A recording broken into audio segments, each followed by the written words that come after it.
Morning दोस्तों, मैं नितिन स्वागत करता हूं आपका स्टडी क्वान लर्निंग ऐप पर। तो दोस्तों आज हम लोग बात करने जा रहे हैं बिजनेस स्टैटिस्टिक्स के chapter number 5 collection of data की। दोस्तों इससे पहले हम लोगों ने बिजनेस स्टैटिस्टिक्स का chapter number 1, chapter number 2, 3, 4 complete किया था और chapter number 5 collection of data start किया था, जिसमें हम लोगों ने meaning of data, types of data, difference between types of data सीखा था। आज हम लोग ये देखेंगे कि कैसे जो प्राइमरी डेटा है और सेकेंडरी डेटा है इनको कैसे कलेक्ट करते हैं। आइए बच्चों देखते हैं कलेक्शन ऑफ प्राइमरी डेटा। एक बार ओवरव्यू दे दूं। पिछले वीडियो में हम लोगों ने पढ़ा था डेटा क्या होता है और इसके टाइप्स कौन कौन से होते हैं। फिर देखा था डिफरेंस प्राइमरी डेटा और सेकेंडरी डेटा में क्या क्या डिफरेंसेस होते हैं। आज हम लोग बात करने जा रहे हैं प्राइमरी डेटा के कलेक्शन के मेथड क्या क्या हैं। तो क्या क्या मेथड हैं देखो बच्चों। सबसे पहले हम देखेंगे प्राइमरी डेटा और raw data is a type of information that is obtained directly from first-hand sources through experiment, survey, observation। बच्चों मैंने पिछले वीडियो में आपको समझाया था कि प्राइमरी डेटा क्या है। प्राइमरी डेटा एक ऐसी खीर है जिसको आपने खुद बनाया हो। याद करो बच्चों। हाँ सर याद आ रहा है। और सेकेंडरी डेटा क्या है? सेकेंडरी डेटा भी खीर है, पर इसको आपने नहीं बनाया है, मम्मा ने बनाया है। और जब आप प्राइमरी डेटा कलेक्ट करते हो, अपनी खुद की खीर बनाते हो, तब आपको रॉ मटेरियल यूज करना पड़ता है। आपको हर चीज पता है कि कितना दूध लेना है, कितने चावल लेने हैं, कितनी चीनी लेनी है, कितनी देर तक पकाना है, सारी बातें, है ना। हाँ, तो जब आप खीर खुद पकाते हो तो वो क्या है? Primary data. अच्छा सर अब ये खीर कैसे पकाते हैं? अरे खीर की बात नहीं कर रहे हैं बच्चों, हम बात कर रहे हैं प्राइमरी डेटा को कैसे कलेक्ट करते हैं। आओ देखते हैं। फर्स्ट है हमारा डायरेक्ट पर्सनल इंटरव्यू। सर ये डायरेक्ट पर्सनल इंटरव्यू क्या होता है? बच्चों प्राइमरी डेटा आप खुद कलेक्ट करते हो, ना कि कोई और। तो जब आप खुद कलेक्ट कर रहे हो तो आपका डाटा कलेक्ट करने का एक टाइप होगा डायरेक्ट पर्सनल इंटरव्यू। इसको हिंदी में बोलते हैं प्रत्यक्ष व्यक्तिगत साक्षात्कार। इस मेथड में आप लोग हर बंदे के पास एक एक करके जाते हो और उनसे कुछ क्वेश्चन पूछते हो और उसको खुद ही नोट करते हो। मतलब ये कि जब आप किसी व्यक्ति के पास प्रत्यक्ष रूप से डायरेक्टली जाएं और पर्सनली उससे कुछ क्वेश्चंस आप लोग पूछते हैं और उसको आप रिकॉर्ड करते हैं, डेटा को कलेक्ट करते हैं, तो ये क्या होगा? Direct personal interview. Data is personally collected by the interviewer. अच्छा सर, और सर क्या? और बच्चों सेकंड है हमारा इनडायरेक्ट ओरल इन्वेस्टिगेशन। बच्चों डेटा को आप यहां भी खुद ही कलेक्ट करते हो, पर पर्सनली कहीं नहीं जाते। इनडायरेक्टली किसी थर्ड पार्टी से कह देते हो कि जाओ डेटा को कलेक्ट करो और लाकर मुझे दे दो। आप खुद नहीं जाते, पर किसी और संस्था को या व्यक्ति को आप जिम्मेदारी देते हो कि आप कलेक्ट कर लाओ, और उस संस्था को जिम्मेदारी देते हो जो डेटा को कलेक्ट करने का काम करती हैं। जैसे आज तक ओपिनियन पोल दे रहा है कि यूपी का सीएम कौन बनेगा,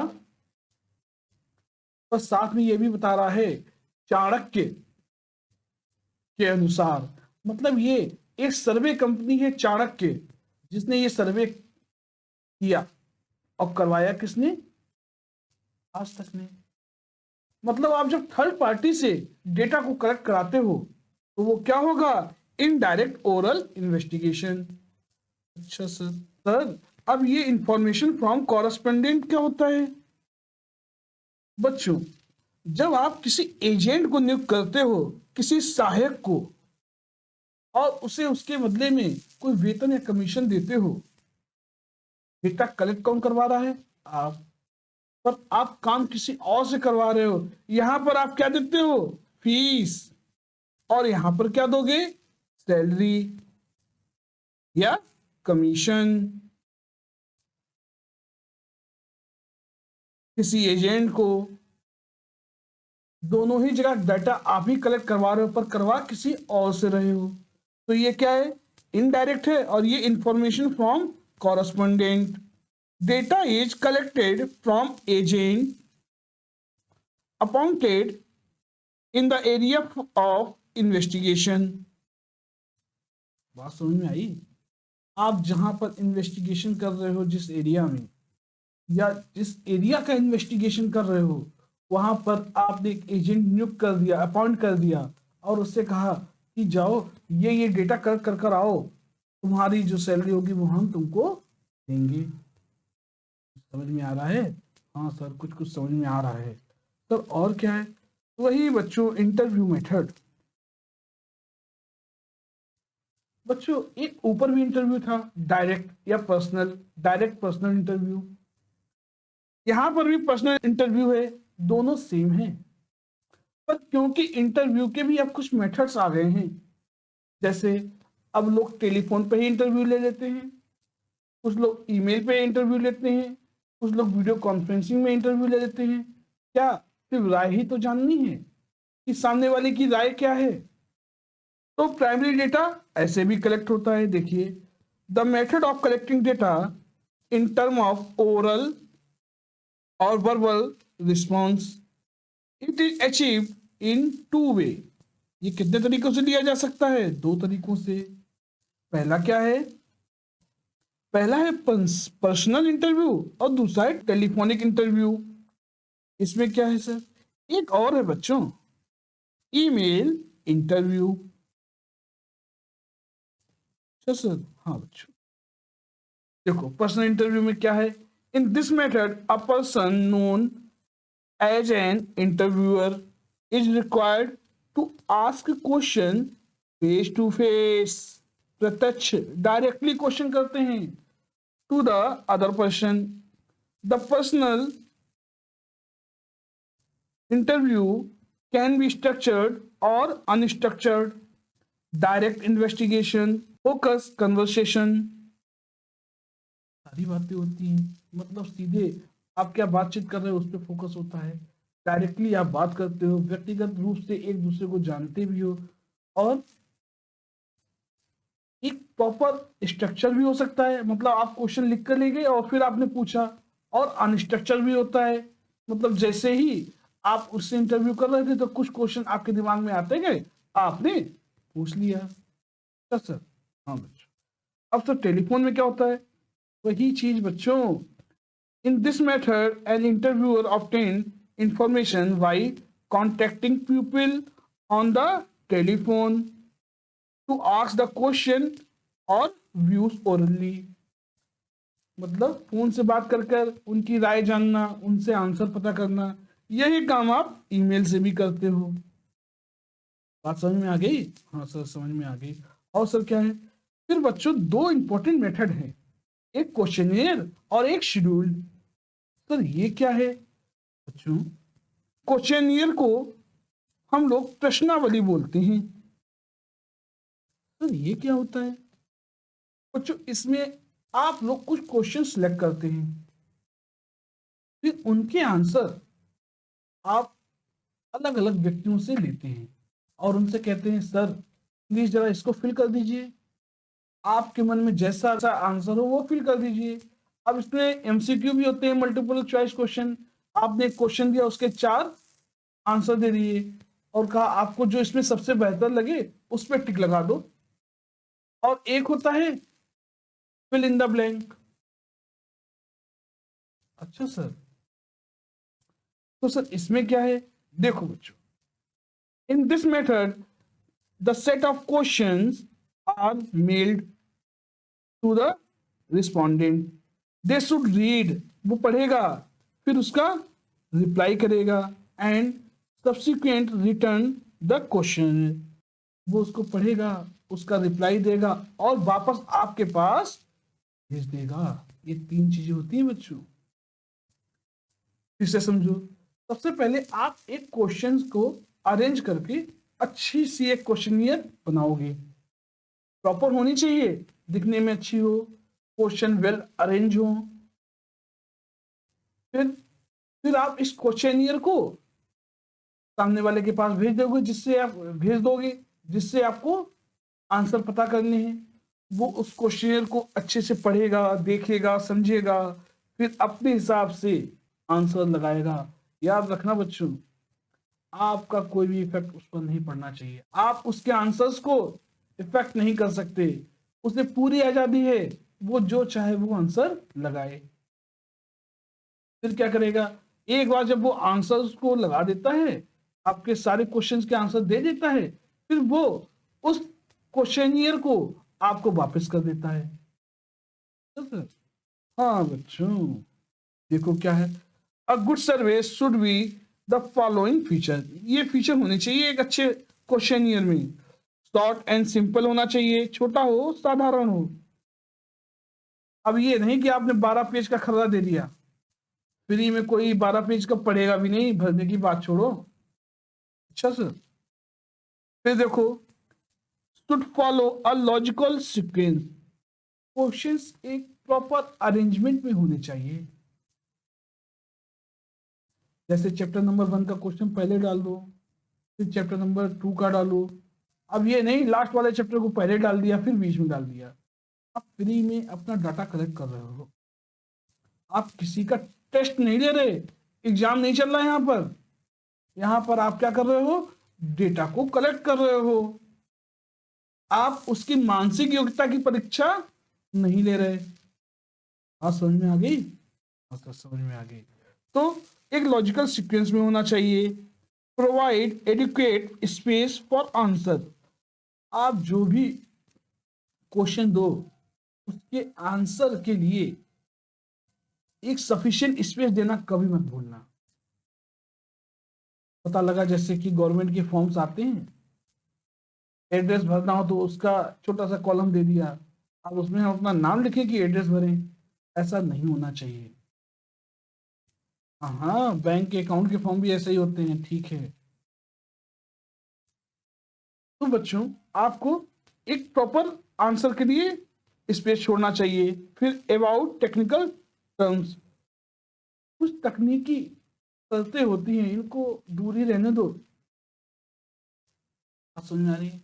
जैसे तकनीकी शर्तें सर क्या होती है, क्वेश्चन एक प्रॉपर फॉर्मेट में होना चाहिए, बहुत सारी झंझटों से उसको दूर रखना चाहिए, मार्जिन कहाँ पे होना चाहिए, पेज की स्पेसिंग कैसी होनी चाहिए, लाइंस को अच्छे से अरेंज किया होना चाहिए, और वेल मैनर्ड क्वेश्चंस होने चाहिए, लैंग्वेज अच्छी होनी चाहिए, तभी तो सामने वाला मेरे लिए वो डाटा कलेक्ट करेगा, वो डाटा हमको देगा। आ रही है, आ रही है। नेक्स्ट देखो, quality of the paper to attract the attention of respondent, paper ही आपने घटिया वाला यूज किया तो फिर सामने वाला बंदा जो आपको इंटरव्यू दे रहा है वो पेपर को फेंक देगा, अरे हटाओ ये कबाड़ा कौन पढ़ेगा। आपको ये बहुत अच्छे से ध्यान रखना है कि जब आप क्वेश्चनियर से डाटा कलेक्ट करो तो प्रॉपर वे में और एक अच्छे पेपर में होना चाहिए। आप चाहो तो क्वेश्चन को एक प्रॉपर कलर में भी अरेंज कर सकते हो, पर वेल मेंटेन होना चाहिए। बात समझ में आ रही है? हाँ सर समझ में आ रही है, पेपर तो अच्छा होना चाहिए। सर अब ये शेड्यूल क्या है बच्चों, जैसे प्रश्नावली थी, हमारा क्वेश्चनियर था, बिल्कुल सेम हमारी शेड्यूल है, दोनों एक ही जैसे हैं, बस एक डिफरेंस है बच्चों, क्वेश्चनियर में आप लोग क्वेश्चन शीट सामने वाले बंदे को दे देते हो जिससे आपको डाटा कलेक्ट करना होता है, वो उसको फिल कर देता है और आपको वापस कर देता है। शेड्यूल में आप लोग क्वेश्चन शीट अपने पास रखते हो और सामने वाले से आंसर पूछते हो और खुद नोट करते हो। सामने वाले के पास हो सकता है टाइम ना हो, आप उससे क्वेश्चन बोलो, वो आंसर करेगा और आप उसको नोट कर लो। बस इतना सा डिफरेंस है, क्वेश्चन सारे वही होते हैं। आप समझ में आ रही है? हाँ सर। देखो, this method is similar to the questionnaire method with a slight difference. एक छोटा सा डिफरेंस है बच्चों। क्या डिफरेंस है वो? The person are specially appointed. बात समझ में आ रही है? हाँ sir. For the purpose of filling the schedules. बंदा अपॉइंट किया जाता है जो खुद उस शेड्यूल को भरता है। और सर क्या, अब आपके पास अगर पैसे नहीं हैं तो आप क्या एक बंदा हायर करोगे? नहीं। क्या करोगे? खुद ही जाके क्वेश्चनियर भर लोगे। सही है। देखो, it explain the aim and objectives of investigation and may remove misunderstanding. Space होना चाहिए था ना, misunderstanding if any have come up. कोई अगर गलत चीज बीच में आ जाए तो उसको दूर करो। जब भी आप शेड्यूल फिल करो तो सबसे पहले सामने वाले बंदे को अपने इन्वेस्टिगेशन के ऑब्जेक्टिव और एरिया के बारे में जरूर बताओ, तभी उसके जो आंसर होंगे हमारे काम आएंगे। फिर देखो, enumerators should be train to perform their job which hard work and patience. ये कौन होते हैं बच्चों? यूमिनेटर्स। इनको बोला जाता है प्रगणक हिंदी में। इन्हीं को ही अपॉइंट कर लिया जाता है और ये क्या करते हैं? हेल्प करते हैं शेड्यूल को फिल करने में। तो ये हो गया बच्चों आपका प्राइमरी डेटा कलेक्शन मेथड्स। कौन कौन से मेथड थे? Direct personal interview, indirect oral investigation, फिर इंफॉर्मेशन फ्रॉम कॉरस्पॉन्डेंट, फिर क्या है? Interview method. कितने तरीके के थे? 3। कौन कौन से? Personal interview, email interview, telephone interview. और क्या था? फिर था हमारा क्वेश्चनियर। फिर क्या था? फिर था हमारा शेड्यूल। बात समझ में आ गई? हाँ सर, समझ में आ गई। बच्चों, ये क्वेश्चनियर और शेड्यूल बहुत इंपॉर्टेंट है। अच्छा सर। हाँ बच्चों,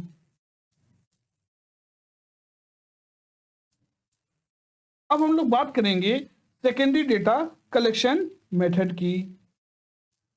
तो कैसे सेकेंडरी डेटा कैसे कलेक्ट करते हैं? वाह वाह, फिर से मुझे कुछ याद आ गया। क्या याद आ गया बच्चों? मुझे खीर खानी थी, मम्मी खीर बना के ले आई। बताओ मैं क्या करूं? सर, सर खीर खा लो। खा लूं? हाँ सर, खीर खा लो। बच्चों, मुझे तो कुछ मेहनत भी नहीं करनी पड़ी, मम्मी खीर बना के ले आई। यानी सेकेंडरी डेटा आपने मेहनत नहीं की, किसी और ने मेहनत की। मजे कौन ले रहा है? मैं, आप। तो हमारा सेकेंडरी डेटा क्या हुआ? तैयार खीर, फिनिश्ड डेटा। बात समझ में आ रही है? हाँ सर, समझ में आ रही है। तो जब मम्मी खीर खीर तैयार करके ले आई, ऐसे ही बहुत सारा डेटा कुछ लोग तैयार करते हैं और बहुत सारे लोग उन डेटा का यूज करते हैं। अब मम्मी ने खीर बनाई है तो घर में पापा को भी मिलेगी, दीदी को भी मिलेगी, है ना? हाँ सर। आइए देखते हैं। Secondary data is data collected by someone other than actual user. मतलब ये बच्चों, जो एक्चुअली में उस डेटा को यूज कर रहा है उसने वो डेटा कलेक्ट नहीं किया है, बल्कि किसी और ने कलेक्ट किया है। उसने अपने इन्वेस्टिगेशन के लिए कलेक्ट किया होगा। हम क्या कर रहे हैं, उसके डेटा को यूज कर रहे हैं। चलो और देखो, it means that the information is already available and someone analysis it.